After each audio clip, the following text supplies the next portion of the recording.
Black Myth Wukong's opening cinematic and battle between Sun Wukong and the Jade Emperor's nephew, the merciful and miraculous Erlang, served to set the stage for the Destined One, a journey of his own, post-Journey to the West, in which the Elder Monkey sets the Destined One off on a quest to obtain the relics of the legendary Monkey King, the great sage equaling heaven, Sun Wukong.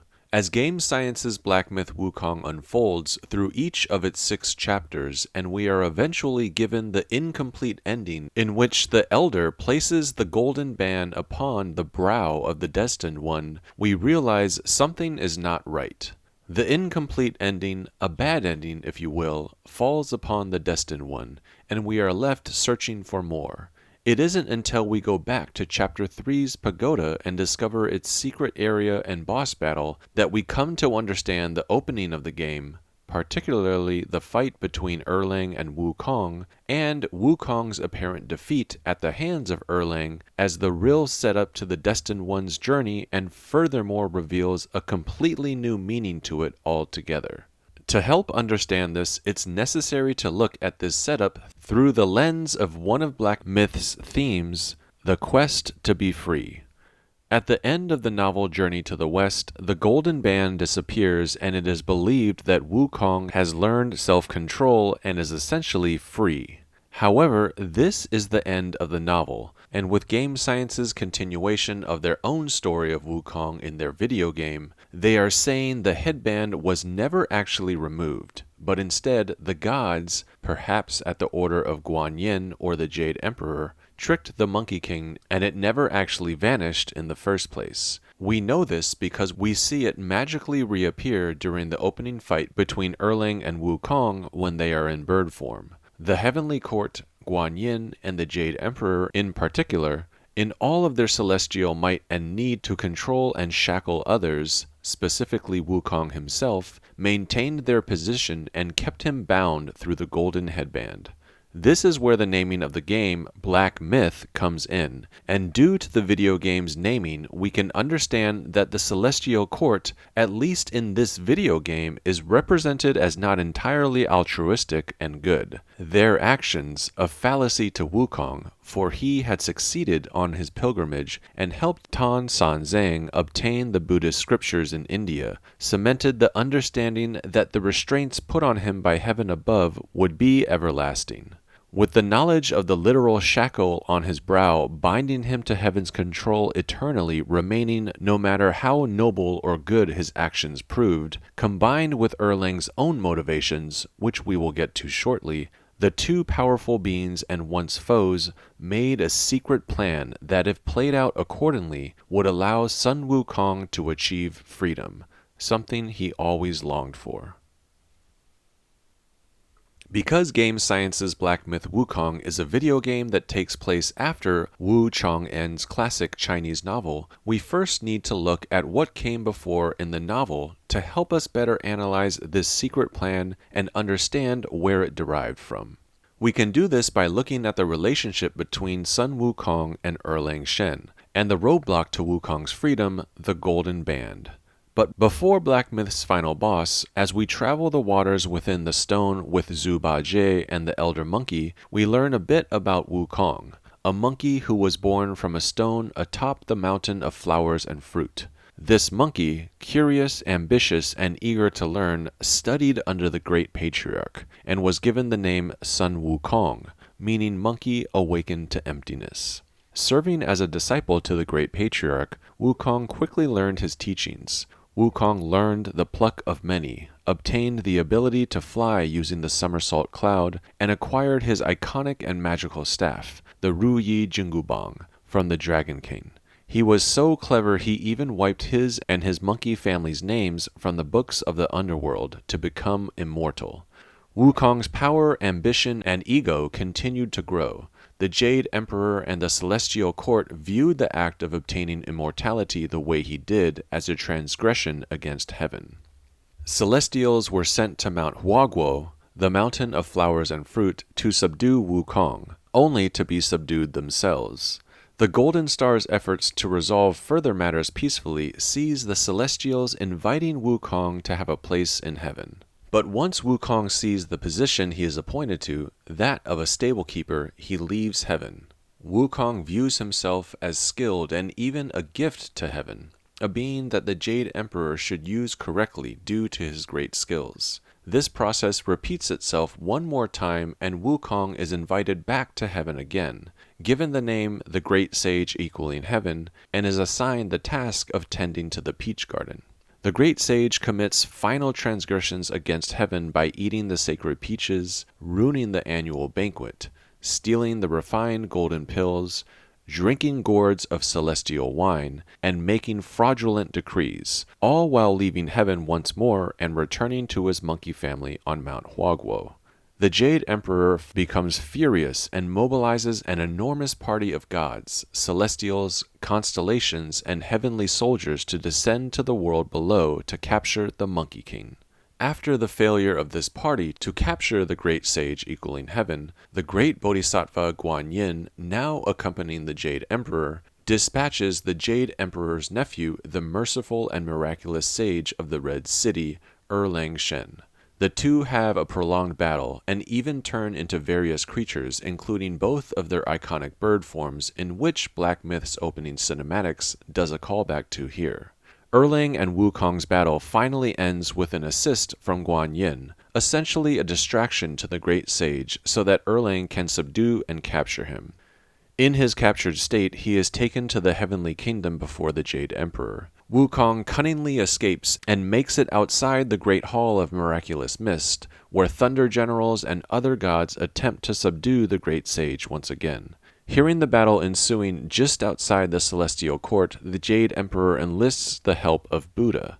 Meanwhile, Wukong declares himself equal to the Jade Emperor. This final transgression enrages the Jade Emperor further, and his request is answered, leading Buddha to finally take action, capturing the Monkey King in Buddha's hand, buried under Mount Wuzing for 600 years. This punishment of 600 years for the Great Sage to remain under the mountain serves as a time of repentance for Wukong to reflect on his bold actions. Penance, to pay for one's mistakes through severe punishment, has its roots in religion, and can be viewed as something natural and even heavenly in its order, to come from Buddha and the Celestial Court. With Mount Wuzing leveled, and Sun Wukong being tasked with accompanying the Buddhist monk Tong San Zhang, who would serve as his master, to recover the Buddhist scriptures, one could argue that it was now up to Wukong to prove his 600 years of penance served its purpose during the new journey, the journey to the west he was asked to go on.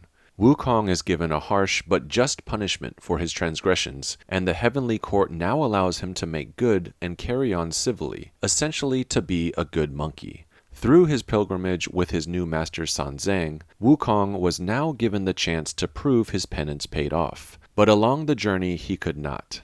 Wukong killed half a dozen thieves who assaulted his master during the journey to the west. Although this was a pilgrimage for he and his two other companions, Zhu Bajie and Sha Wujing, in which repentance and a triumph of good over evil was meant to come about naturally through the guidance of his new master San Zhang and the brotherhood he experienced through the group's journey, Guanyin still viewed Wukong as needing to be controlled, Wukong's murder of the thieves being the proof of it. Bodhisattva Guanyin brings about the solution to that control by using one of the 3 golden bands given to Guanyin by Buddha. After murdering the thieves that assaulted San Zhang, Wukong is tricked into wearing one of the golden bands upon his brow, and after Wukong experiences the crushing pain of the headband for the first time, agrees to behave and protect his master moving forward on their pilgrimage. During their journey, Tang San Zhang, Sun Wukong, Zhu Bajie, and Sha Wujing form a brotherhood and eventually reach their destination.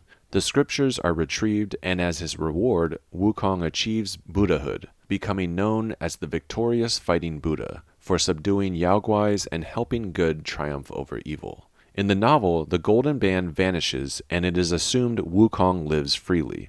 With these final achievements, we see the story of Journey to the West come to an end, and Black Myth begin. No doubt taking a narrative cue from Sony Santa Monica's God of War, Game Science takes what has happened in the plot of Journey to the West and shows in their game just how cruel and unjust the gods can be. Sun Wukong returns home to Mount Huaguo to be with his family and brothers. He does not want a post in heaven and instead wants his freedom at the mountain of flowers and fruit. It's not explained how he knows, perhaps due to his tumultuous past relationship with heaven and the celestial court. Perhaps he even knows the golden band has not truly vanished, that it still magically remains on his head, or can be activated at will by the mantra if he ever needs to be controlled again. He realizes his true freedom lies with him experiencing a mortal death and having his essence being reborn into a chosen one, or yet a destined one. By killing himself, the restraints of the golden band might finally be lifted. He could shatter himself into several pieces, have them stored in relics of meaning to him, obtained by a monkey of destiny, and be reborn within this destined one. It's also unclear how he came to his next realization, but he determines he cannot do this alone, and he makes a pact with his past foe, Erlang, the nephew of the Jade Emperor. But why would the nephew of the Jade Emperor, Erlang, move against his uncle and the celestial court he himself belongs to? In the past, Erlang's mother, Princess Yaoji, brother to the Jade Emperor, fell in love with a mortal man. The man, Yang Tianyou, offered Princess Yaoji his heart after she was injured subduing a dragon that escaped from heaven. The two married and had 3 children, Erlang being one of them.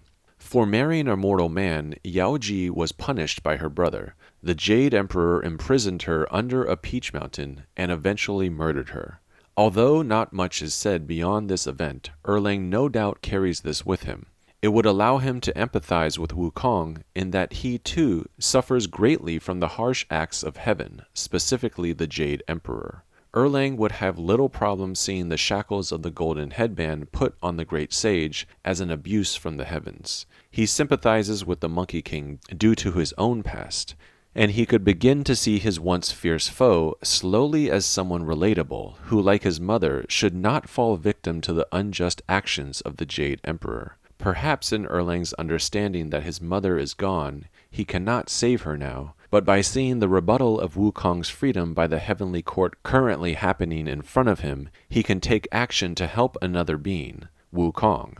He can take action to do what is right, even if it means rebelling against heaven and helping a former foe. He and Wukong make a secret pact together and devise a plan to help Wukong break free of the shackles of heaven, helping cement the idea of gaining one's own freedom as one of the central themes of Black Myth Wukong, and showing Erlang live up to his merciful namesake. This leads the two conspiring down a path to free Wukong from the golden headband.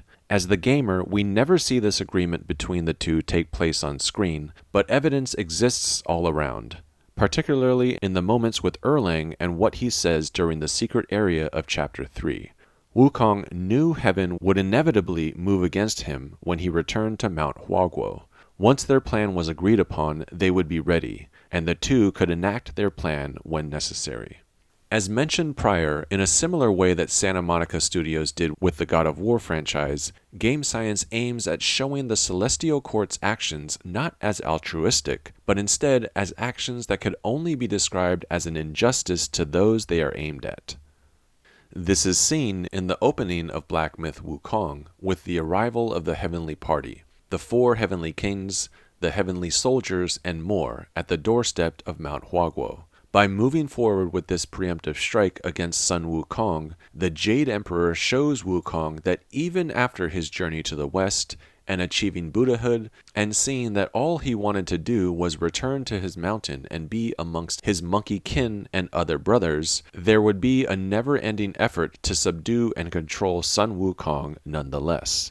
We see in Chapter 6's animation that Wukong toasts his brothers from within the waterfall curtain, but then a moments later they all lay in bloody defeat, no doubt due to the assaulting heavenly force.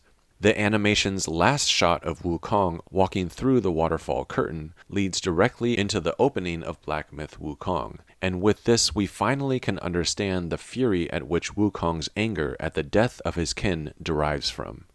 And although what he is saying is true, aimed at all those celestial beings, these are the beginning moments of his secretive plan hatched with one of those heavenly beings present, Erlang Shen.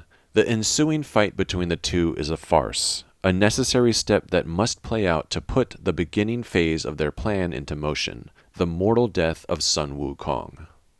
At the start of Black Myth Wukong, we are not aware of the two's plot, and we are only able to determine their secret plan during Chapter 3's hidden area and boss encounter with Erlang and the four heavenly kings. But this is only achieved after playing the majority of the game. However, there is also other evidence scattered throughout the game as well. Through the visual cue of the golden band, we are reminded of its importance as it is shown both at the beginning of the game when Erlang and Wukong's bird forms are in mid-chase, and at the end of the game when the elder monkey picks up the headband from the defeated shell of the great sage. Through this visual cue, it serves as a reminder of Wukong's motivation for freedom. Circling back to the opening moments of Black Myth Wukong, once the mantra is said, the headband activates and Wukong succumbs to the excruciating pain. This was anticipated by Erlang and Wukong, and therefore springs Erlang into action. He uses his might to drive the great sage into the peak of Mount Huaguo, all according to their plan of bringing about a mortal death to the Monkey King, something that Erlang knows will unbind his mind and will. Upon his death, Wukong's form is shattered into 6 pieces, and Erlang holds them, as we see this in Chapter 5's ending animation. He hands them out to the different Yaoguai kings we fight in each chapter. Chapter 1's Black Bear is given Wukong's eyes. Chapter 2's Yellow Rat, the Yellow Wind Sage, is given Wukong's ears.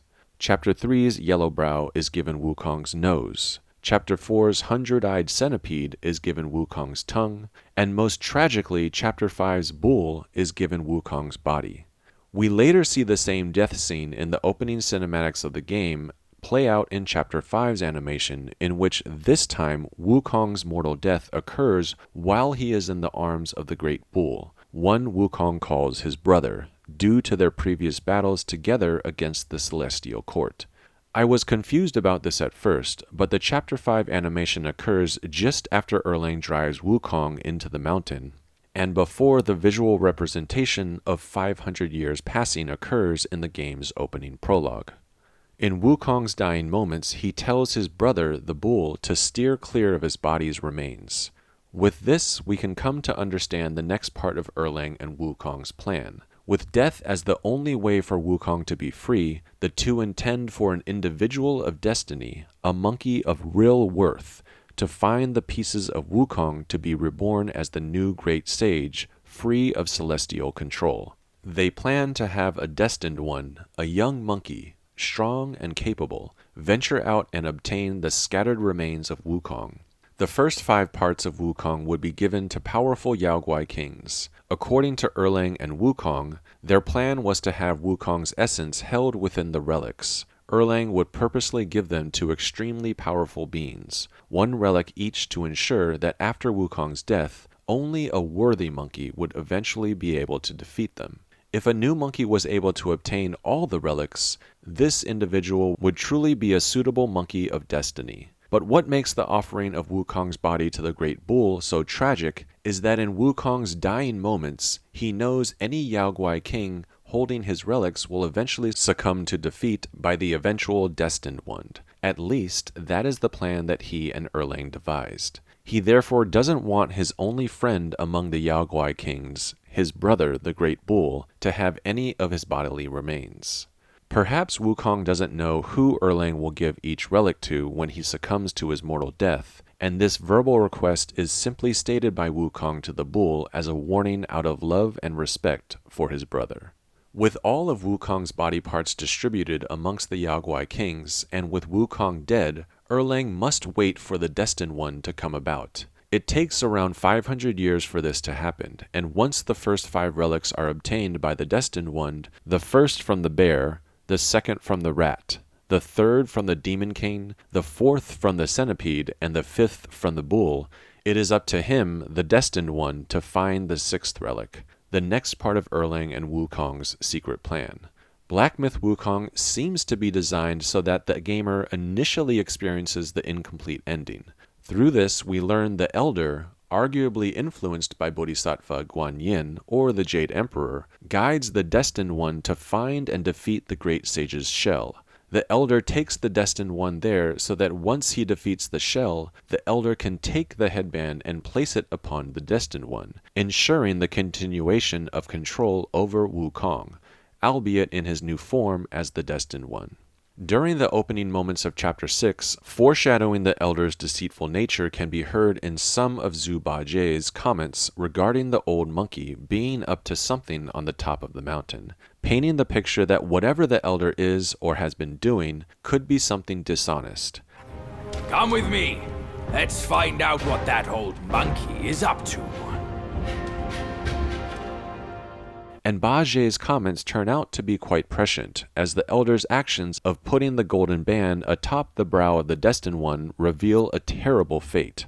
During the incomplete ending, as we pull outward from inside the stone, we see the Destined One fixed within the stone itself, representing the control the Elder has placed upon him. The Destined One remains within the stone, and we see his hair grow long and gray, telling us that Wukong never gained the freedom he desired. Wukong has been reincarnated within the Destined One, but only in body, not in mind. With the incomplete ending, the Destined One holds an incomplete Wukong within his body through only 5 of the 6 relics, and he is trapped within the stone presumably indefinitely. After the incomplete ending, we do not know where the 6th piece of Wukong has gone. Erlang has not revealed this. Chapter 5's animation only reveals what Erlang did with the first 5 relics of Wukong. By obtaining only the 5 pieces of Wukong, those obtained at the end of each chapter by defeating each Yaoguai king, the protagonist of Black Myth Wukong does not truly obtain the entire essence of Sun Wukong. The most important piece, the 6th piece, Wukong's mind, his memories, and mentally who Sun Wukong really was, are in fact being kept within Erlang's third eye. Erlang and Wukong would want only a monkey of true merit to carry on the legacy of the great sage equaling heaven. Wukong's mind would only be relinquished by Erlang if he sensed the Destined One as being worthy. And this is why the secret boss fight with Erlang is hidden behind such a high gameplay skill wall. The player, us, must find the secret areas of chapters 1, 2, 4, and 5, then travel to the pagoda of chapter 3 to unlock the chapter's secret area. Finding the secret battle with Erlang demonstrates that we are a player of merit, and subsequently, with relation to Black Myth Wukong's story, the true Destined One. While battling in their giant transformations, Erlang knows the final outcome is for him to be defeated by the Destined One. This is a test the Destined One must pass. If he can prove to Erlang he is a monkey of worth, something that Erlang says verbatim and eventually realizes, he will relinquish the 6th piece of Wukong. This would finally allow the Destined One to hold all of Sun Wukong's essence within him. As the two revert to their human-sized forms, the Destined One gives Erlang a final wallop to the mouth, and in Erlang's defeat, he closes his 2 normal eyes. The last part of Erlang and the original Wukong's plan is realized by Erlang releasing the 6th piece of Wukong's essence from his third eye. Sun Wukong's mind streams from Erlang's third eye like a torrent. We're given an auditory flurry of Wukong's thoughts and memories, the final one being about breaking free of the golden band. The whole purpose of the entirety of Black Myth Wukong has always been about this, just not known to the gamer until now. As the Destined One, we now have Wukong's mind within ours. We are essentially carrying 2 individuals within us. Whether at this point as the gamer we have already beaten the game once or not, the Destined One can now battle the shell of the Great Sage, Black Myth Wukong's final boss, while already carrying the final piece of Sun Wukong within us. Now, upon the shell's defeat, while kneeling in the waters, the Destined One has access to all of the Great Sage's knowledge and memories. Aware of the control the Celestial Court imposed upon him and the freedom they withheld from him, he's aware of the Golden Band and what it represents. Furthermore, with the gift of Erlang's spear, as well as the memories of the pact between him and Sun Wukong, the Destined One knows the true motivations of Erlang, the merciful and miraculous. Before the Elder can put the fallen golden band on the Destined One, he opens his eyes and we are given the beautiful and haunting animation of Chapter 6, a visual assault of all of Wukong's memories spanning from the events of Journey to the West, now accessible by the Destined One. He is now in his final form, not only holding the physical skills and magical capabilities of the Great Sage, but also with his knowledge and memories. He is truly reborn, but also within the individuality of the Destined One. Through him, Sun Wukong and Erlang achieved what they set out to do, to provide the Great Sage equaling heaven, something that is truly splendid, just splendid. Freedom for a monkey to live on a mountain of flowers and fruit. Alright guys, that's all I got for this one. Thank you for joining me. Let me know down in the comments section what you thought about the secret plan and the quest to obtain Wukong's freedom, or anything else Black Myth Wukong related. I'll be jumping down into the comments section below to keep up the discussion with you all there. I truly appreciate your time. See you on the next one. Now have a taste of my rake. Peace.